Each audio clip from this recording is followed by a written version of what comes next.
Most people think they understand their own mind. They believe their thoughts are chosen consciously. Their emotions make sense. Their habits are under control. Their identity is stable. But Carl Jung believed something very different. He believed that much of human life is not controlled by the conscious mind at all. It is controlled by something deeper, something hidden, something ancient, the unconscious. And if you do not understand it, it can shape your fears, your desires, your relationships, and your decisions without you even realizing it. In Jung's view, the unconscious is not just a storage room for forgotten memories. It is a living force inside you. It speaks through symbols, dreams, impulses, attractions, anxieties, patterns you keep repeating. And the most dangerous part is this: what remains unconscious does not disappear. It controls you from the shadows.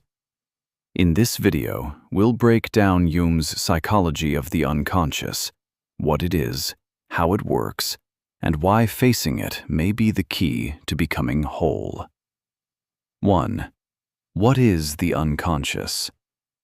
According to Jung, the mind is much bigger than the part you can see. Your conscious mind is only the surface.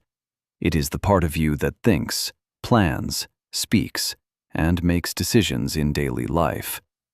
But underneath that surface is the unconscious, a deeper layer of the mind that contains everything you have ignored, repressed, forgotten, or never fully understood.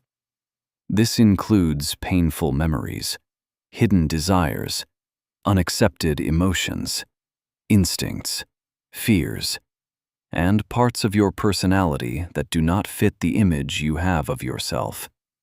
Jung believed that many people live almost entirely from the conscious mask they show the world. But beneath that mask is a much larger inner world. And whether you face it or not, it is still active. The unconscious influences how you react, who you are drawn to, what triggers you, why you sabotage yourself, why the same problems keep showing up in different forms. In other words, the unconscious is not passive. It is working all the time. 2. The personal unconscious. Jung divided the unconscious into two main parts. The first is the personal unconscious.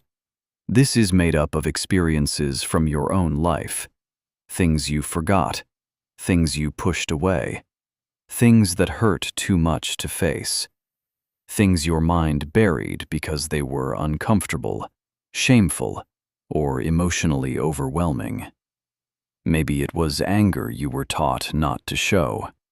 Maybe fear, maybe jealousy, maybe weakness, maybe grief, maybe a part of yourself that did not feel acceptable. These things do not vanish, they sink. And once they sink into the unconscious, they begin influencing you indirectly. This is why someone can overreact to a small comment, why someone can feel anxiety without knowing why someone can keep ruining relationships in the same way again and again. The conscious mind says, "I don't know why I do this." Jung would say, the answer is probably hidden below the surface. 3. The shadow. One of Jung's most powerful ideas is the shadow. The shadow is the part of yourself you reject. It contains the traits, emotions, and impulses that your conscious identity refuses to accept. If you see yourself as kind, your shadow may contain cruelty. If you see yourself as disciplined, your shadow may contain chaos. If you see yourself as calm, your shadow may contain rage. The shadow is not always evil. Sometimes it contains strength, ambition, boldness, sexuality, creativity, and intensity that you were taught to suppress. But because these traits do not match your self-image, they are pushed into darkness. And then something dangerous happens. You stop seeing them in yourself and start seeing them everywhere else. You judge people harshly for traits that secretly exist inside you. You become triggered by what you have not integrated. You fear parts of others that mirror parts of yourself. This is why Jung believed self-knowledge is painful.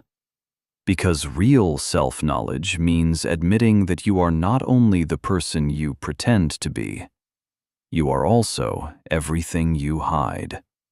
And until you face that, you are divided inside. 4. The collective unconscious. Jung's psychology goes even deeper. He believed that beneath the personal unconscious, there is another layer, the collective unconscious. This is not built from your personal memories, it is inherited. It is the deep psychological structure shared by all human beings. According to Jung, this is why certain symbols, myths, and story patterns appear across cultures and across time.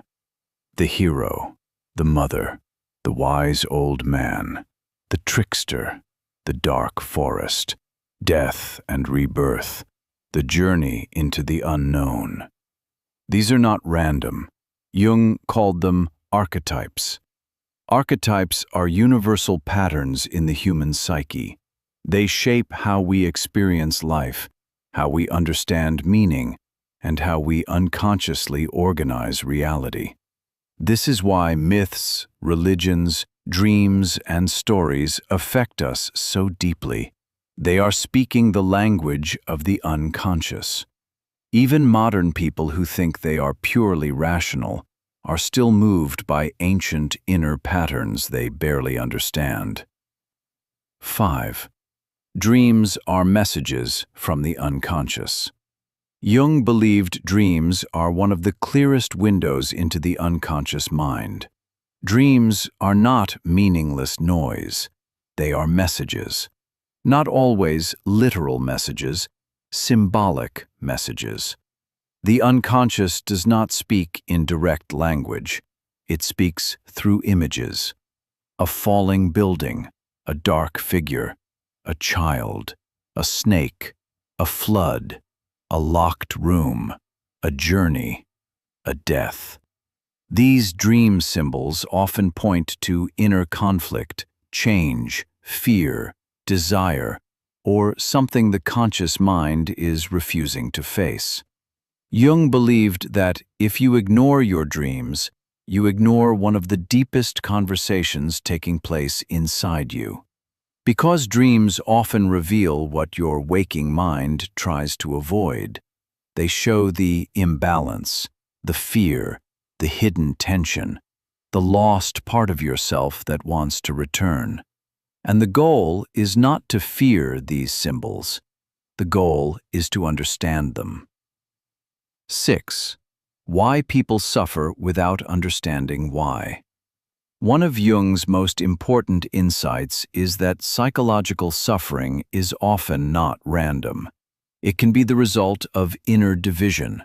A person may look functional on the outside, successful, productive, socially acceptable, but internally they may be cut off from major parts of themselves. They may be living through a false identity, a mask, a role. Jung called this the persona.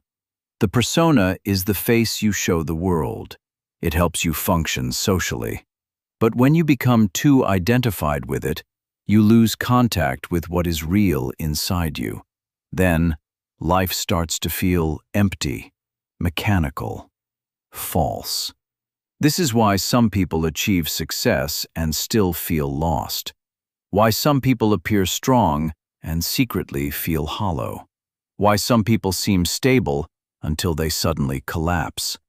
Their conscious life and unconscious life are no longer aligned. The unconscious has been ignored for too long, and eventually, what is buried demands attention. 7. Individuation, the path to becoming whole. For Jung, the goal of life was not perfection, it was wholeness. And the process of becoming whole is what he called individuation. Individuation means becoming who you truly are by integrating the unconscious parts of yourself instead of running from them. It means facing the shadow, understanding your patterns, listening to dreams, questioning your mask, making peace with contradiction. It means realizing that growth is not becoming more polished, it is becoming more complete. This is hard because the unconscious often contains what the ego does not want to see. But this is also where real transformation begins, because the person who faces their darkness becomes more conscious, more grounded, more real, less controlled by hidden forces. Jung's message was not that you should destroy the unconscious. It was that you should build a relationship with it. Because what you understand, you can integrate. And what you integrate stops ruling you from the shadows. Final message. So, what is the unconscious? According to Carl Jung, it is the hidden part of the mind that shapes far more of your life than you realize. It holds your repressed emotions, your buried fears, your denied traits, your forgotten pain, your hidden potential, and the ancient patterns that connect you to all of humanity. Ignore it, and it controls you blindly. Face it, and it becomes a source of power, meaning, and transformation. This is why Jung's psychology still matters.